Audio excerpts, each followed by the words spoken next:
What's up, guys? Today I'm with the legendary Carl Zha of the Silk and Steel podcast. We are heading to Chengdu.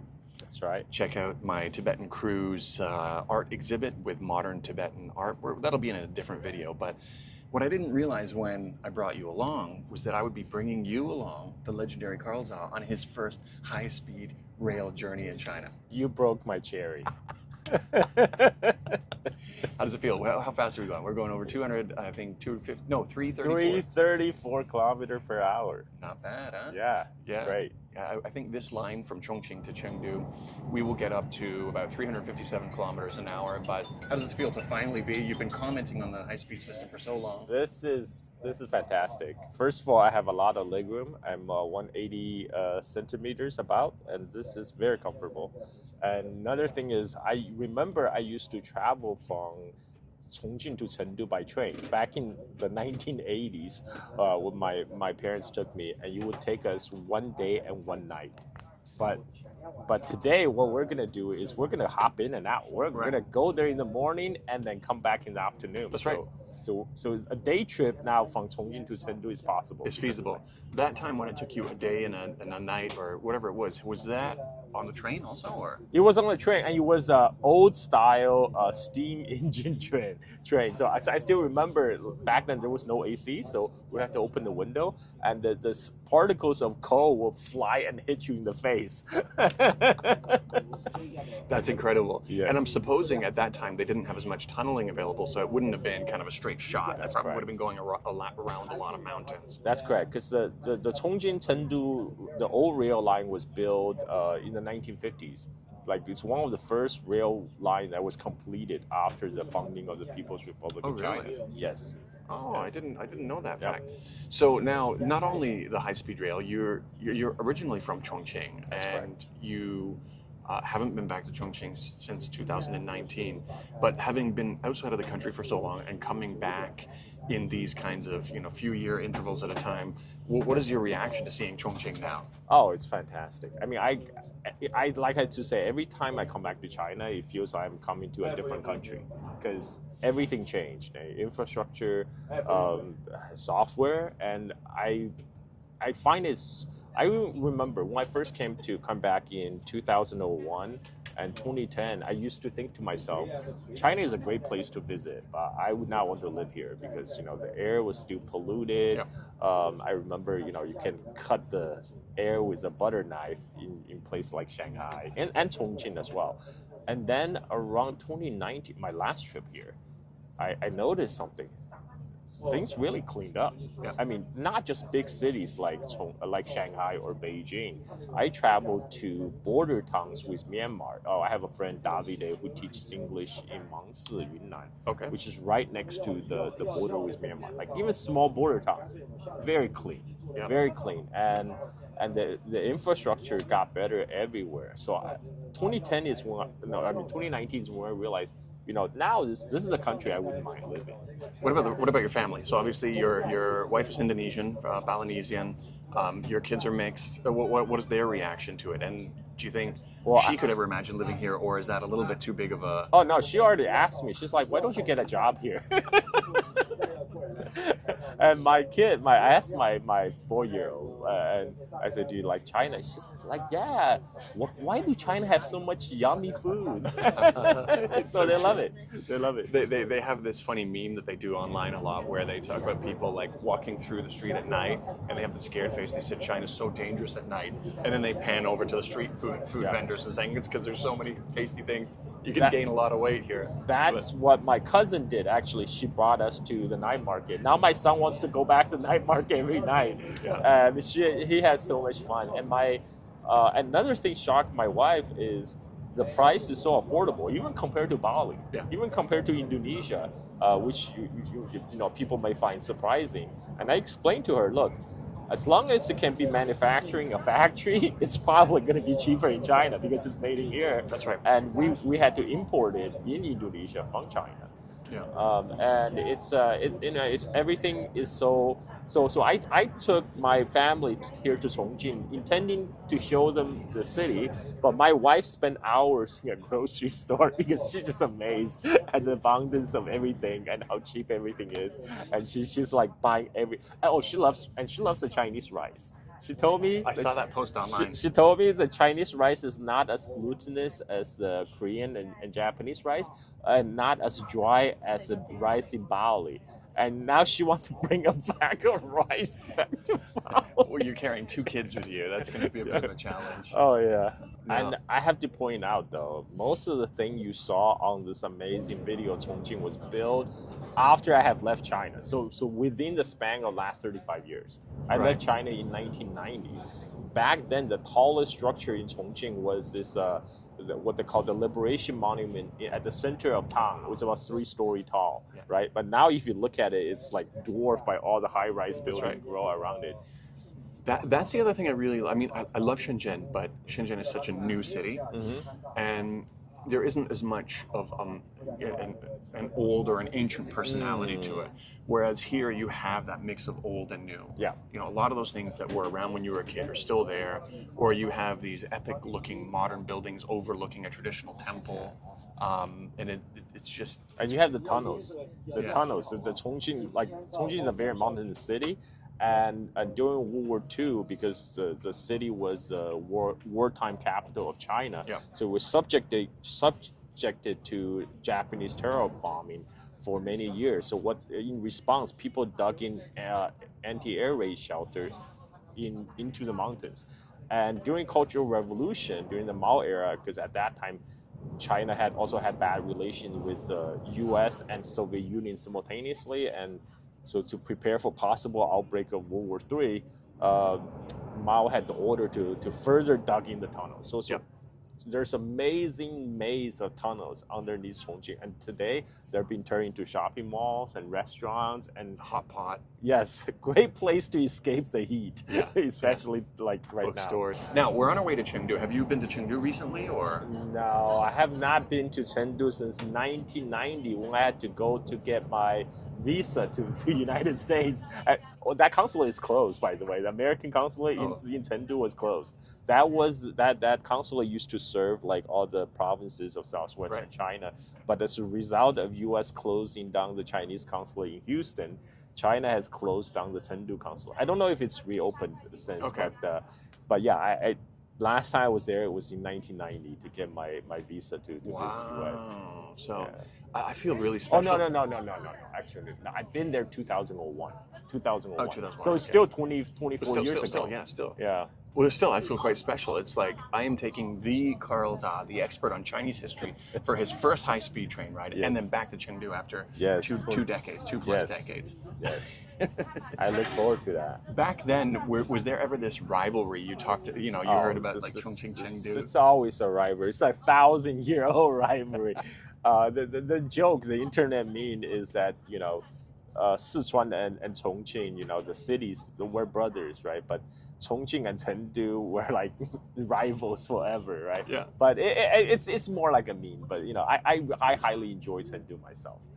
It's a cool place, and it's actually one of the most modern places in China in terms of like I was in the craft beer industry and still have my operations.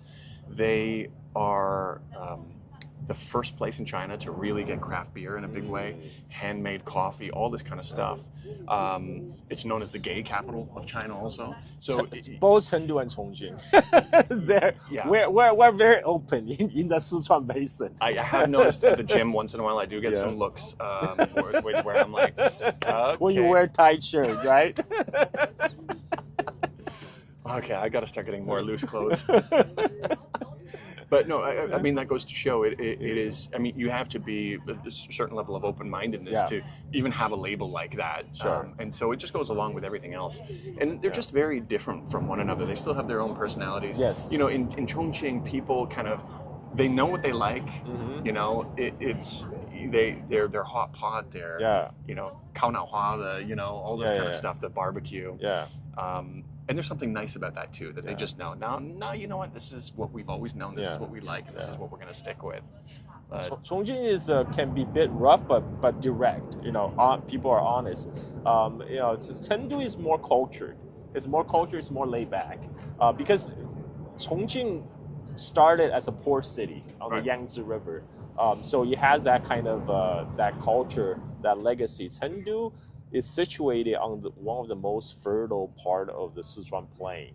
And so the life has always been easy in Chengdu. You know, it's been known to be a very leisurely town. Like people just very laid back, very chill. Yeah, I guess that does affect the personality too. So would you say that Chengdu was more was economically developed earlier than Chongqing? It, well, if you go back far enough, probably because they have that Sanxindui archaeological dig, right? More Yeah. than 3,000 years old bronze culture. Yeah. That's the area around Chengdu. So that because the Chengdu sits on one of the very few area of really flat alluvial plains in the Sichuan Basin. So it's a area of abundance, right? Sichuan is known as Tianfu Ziguo, the land of plenty, and Chengdu is kind of at the heart of it. Chongqing is developed really as a trade city because in the ancient time, the main way of exchange between Sichuan Basin and outside is through the Yangtze River, and then you have to go through Chongqing. Because Chongqing sits at the junction of the Jialing River and the Yangtze River. So it became a major port city that controlled the flow of the trade in and out of the Sichuan Basin. That's interesting. Yeah, I went just last week to near Fairy Mountain. There was an ancient post office that was down in the canyon.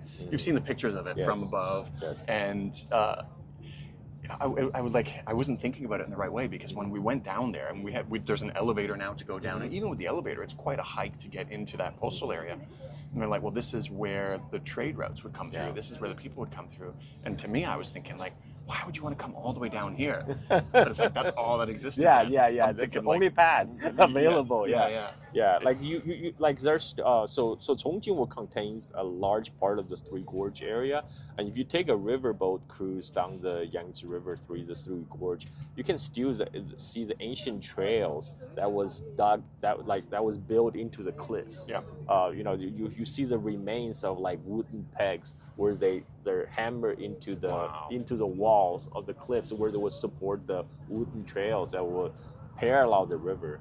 Yeah, it's. I love seeing things like this. Like one of my favorite shots, I went and filmed the Huazhang Grand Canyon Bridge, and one of my favorite shots was sitting underneath this wooden rickety bridge that was falling apart, that was built in the 80s, and you could directly get that bridge in the same shot as the Huazhang Grand Canyon Bridge, the highest bridge in the world. And it just epitomizes, it just really emphasizes the development that China's gone through. And so it's the same thing, that place I went, where you're trying to imagine how much effort would it taken to go down and through that route while we're taking an elevator down. You know, just leisurely taking an elevator. Speaking of which, because we're going to see a Tibetan art exhibit in Chengdu, so I have a connection, personal connection, because my parents, they were quote-unquote sent down youth during Cultural Revolution to work on the Tibetan plateau in the western part of Sichuan.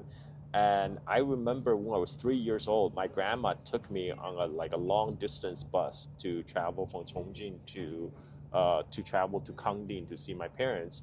And I remember at that time they have only winding roads that goes up and around the mountains.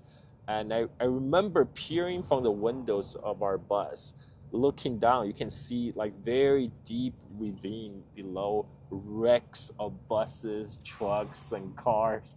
Very scary. And today they just blow tunnels right straight those mountains. Or cut the mountains away in some cases.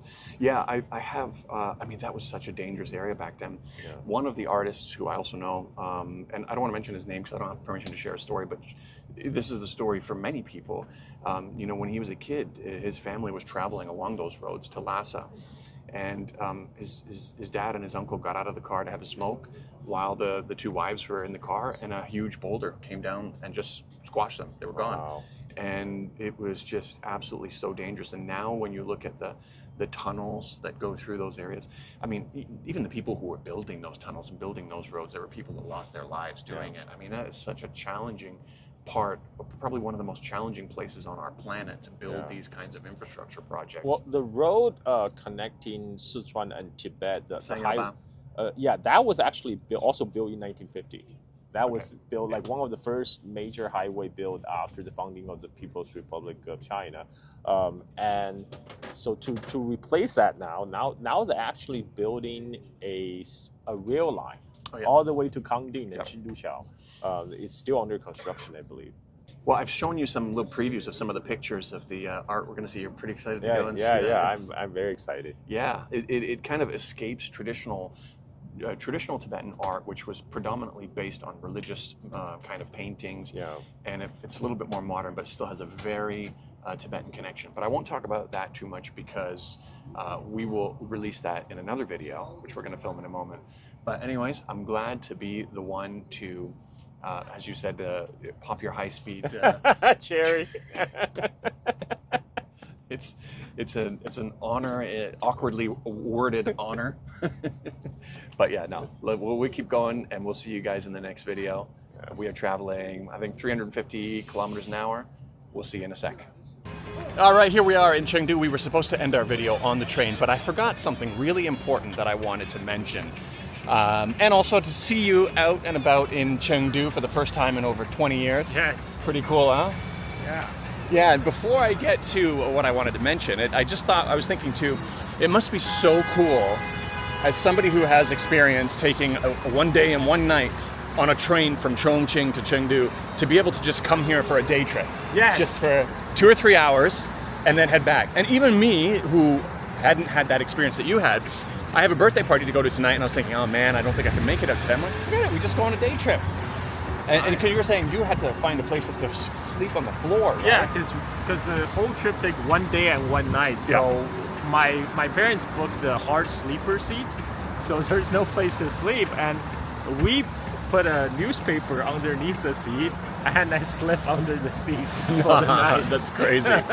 So this is an amazing contrast. Yes. But what I wanted to mention was, I got to thank you, because back when I was nobody on Twitter, you were the first big account to actually pay attention to my work. And I'm the kind of person, I hate asking for help, but what I would do, like I would find stuff or research stuff about the Hong Kong riots, and I thought, this is really important, I really want people to know about it. So I would DM you, I'd say, hey, take a look at this if it's a fit for you, and you would almost always retweet my stuff. So you got me my start. I gotta Because I know you're a good guy, you know, I know you're a good guy. No, but it was really cool. But now we are going to be heading over to my buddy's Tibetan art exhibit, which will be our next video. We're going to continue walking around. You're going to continue soaking in Chengdu for the first time in 20 years, and we're going to have a lot of fun. Sounds good. See you guys next time. Peace.